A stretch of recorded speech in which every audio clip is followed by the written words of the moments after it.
कृपया सब्सक्राइब कीजिए हमारे चैनल को तथा यह घंटी पर क्लिक अवश्य करें नया ज्ञानवर्धक वीडियो सर्वप्रथम देखने के लिए।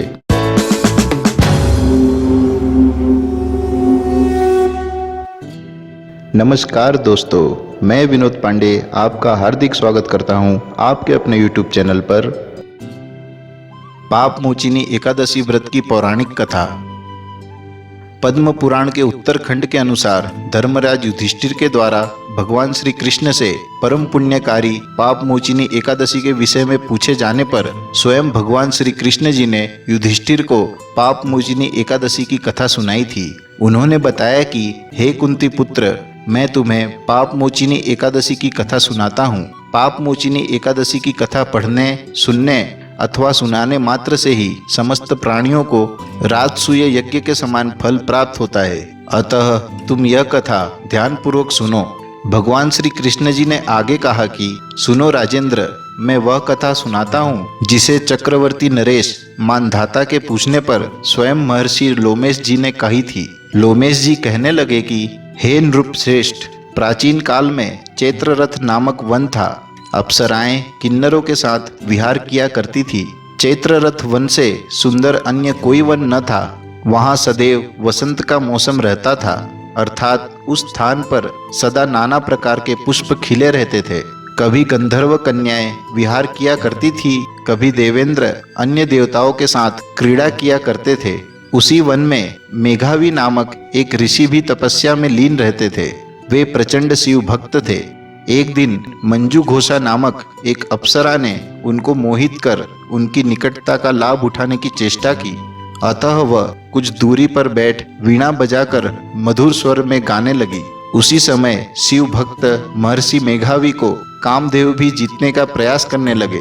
कामदेव ने उस सुंदर अप्सरा के भ्रू का धनुष बनाया, कटाक्ष को उनकी प्रत्यंचा बनाई तथा उसके नेत्रों को मंजू घोषा अप्सरा का सेनापति बनाया। इस प्रकार कामदेव अपने शत्रु भक्त को जीतने को तैयार हुआ। उस समय महर्षि मेघावी भी युवावस्था में थे तथा अत्यंत हष्टपुष्ट थे।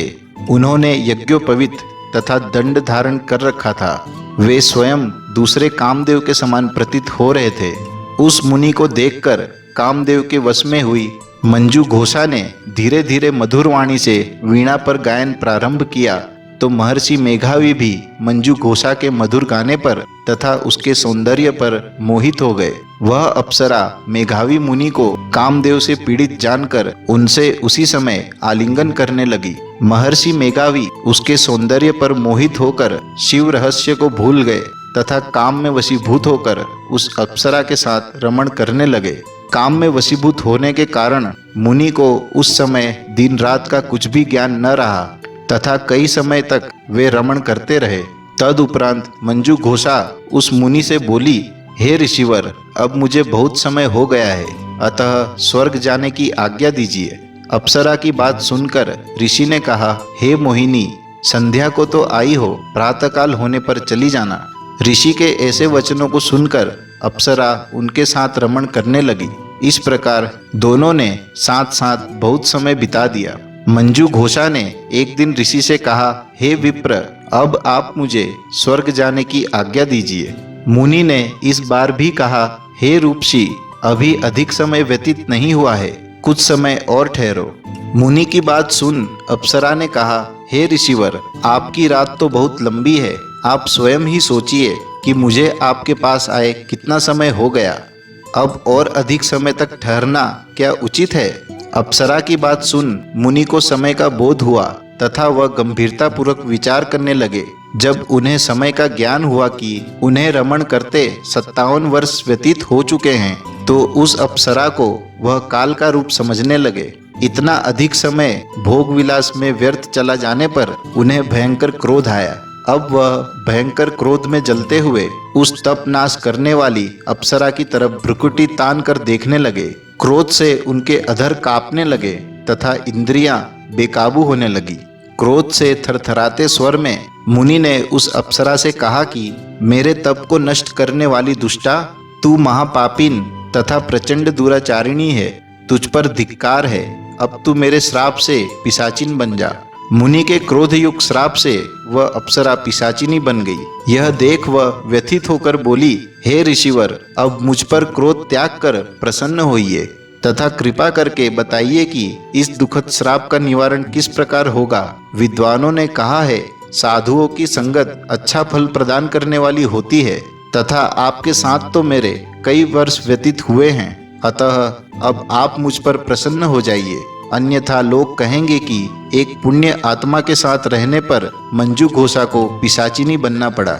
मंजू घोषा की बात सुनकर मुनि को अपने क्रोध पर अत्यंत ग्लानि हुई, साथ ही अपनी अपकीर्ति का भय भी हुआ। अतः पिशाचिनी बनी मंजू घोषा से मुनि ने कहा, तूने मेरा भयंकर अनिष्ट किया है, किंतु दयावश मैं तुझे इस श्राप से मुक्ति का उपाय बतलाता हूँ। चैत्र मास के कृष्ण पक्ष की जो एकादशी है उसका नाम पाप मोचिनी है। उस एकादशी का व्रत करने से तुझे पिशाचिनी की देह से मुक्ति प्राप्त हो जाएगी। ऐसा कहकर मुनि ने उसको व्रत का सब विधान समझा दिया। उसके पश्चात अपने पापों का प्रायश्चित करने के लिए वे अपने पिता च्यवन ऋषि के पास गए। च्यवन ऋषि ने अपने पुत्र मेघावी को देखकर कहा, हे पुत्र, ऐसा क्या किया तूने कि तेरे प्रत्येक तप नष्ट हो गए हैं, जिससे तेरा समस्त तेज मलिन हो गया है। मेघावी मुनि ने लज्जा से अपना सिर झुकाकर कहा, पिताश्री, मैंने एक अप्सरा से रमण करके घंघोर पाप किया है। इस पाप के कारण संभवतः मेरा सारा तेज तथा मेरे तप सब कुछ नष्ट हो गए हैं। कृपा करके आप इस पाप से छूटने का उपाय बतलाइए। ऋषि ने कहा, हे पुत्र, तुम चैत्र माह के कृष्ण पक्ष की पाप मोचिनी एकादशी का विधि तथा भक्ति पूर्वक उपवास करो, इससे तुम्हारे प्रत्येक पाप नष्ट हो जाएंगे। अपने पिता च्यवन ऋषि के वचनों को सुनकर मेघावी ऋषि ने पाप मोचिनी एकादशी का विधि पूर्वक व्रत किया। उसके प्रभाव से उनके प्रत्येक पाप नष्ट हो गए। मंजू घोषा अप्सरा भी पाप मोचिनी एकादशी का उपवास करने से पिशाचिनी की देह से छूट गई तथा पुनः अपना सुंदर रूप धारण कर स्वर्गलोक चली गई। अतः हे राजन, जो मनुष्य पाप मोचिनी एकादशी का व्रत करते हैं उनके समस्त पाप नष्ट हो जाते हैं। पाप मोचिनी एकादशी का महात्म्य सुनने या पढ़ने मात्र से ही सहस्त्र गोदान करने का फल प्राप्त होता है। ब्रह्म हत्या, सोने की चोरी, गर्भ हत्या, मदिरा का सेवन, गुरु पत्नी गमन करने वाले जैसे अनेक पाप इस व्रत के प्रभाव से निश्चय ही नष्ट हो जाते हैं। इस प्रकार यह व्रत अत्यधिक पुण्य को प्रदान करने वाला है।